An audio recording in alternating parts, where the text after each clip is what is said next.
او صاحبانو تاسو دینه اندازه ولګوي یو صاحب تیر دی یو ډیر لوی مورخ ډیر لوی عالم ابن رجب هغه ته ویل کېږي د یو کتاب لیکل دی لطائف المعارف په نوم باندې ډیر کتابونه دي په دغه کتاب کې ابن رجب په لطائف المعارف کې یو خبره یې لیکلې ده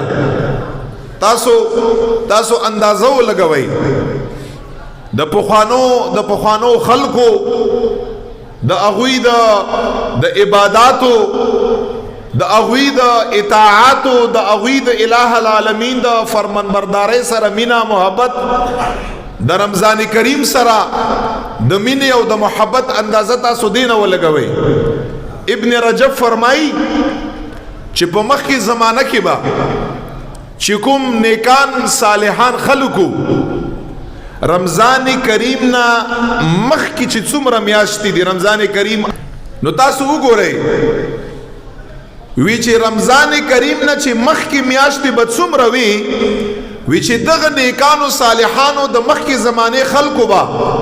په هر میاشت کې په هر ورځ کې دا دعا کوله چې الہ العالمین رمضان کریم مبارک دا میاشت په مونږ باندې په ژوند او په زندګۍ کې راولي دا څومره میاشتې غرض چې رمضان کریم نه مخکې دي دغه ټولې میاشتې بیا وی چې دا دعاګانې به یې کړې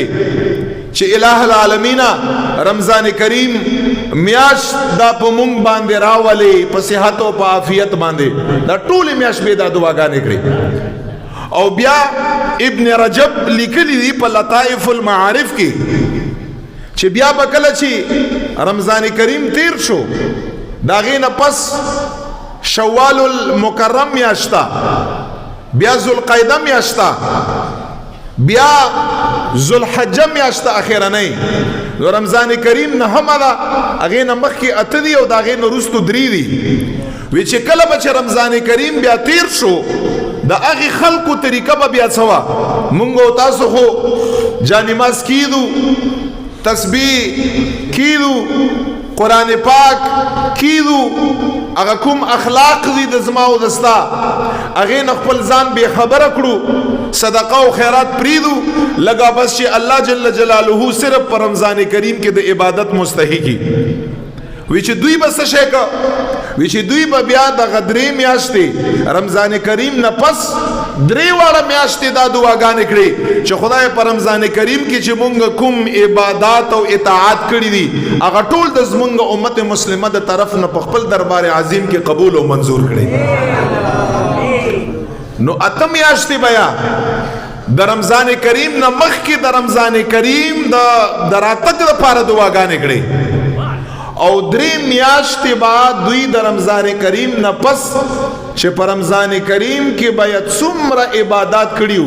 د هغه د عباداتو د قبلولو دپاره به دعاګانې کړې چې خدای په رمضان کریم کې چې ما کوم تلاوت کړو هغه هم قبول کړي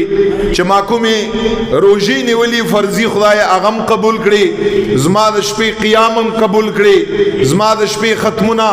او د شپې تلاوتونه هم قبول کړي درود پاک خیرات او صدقه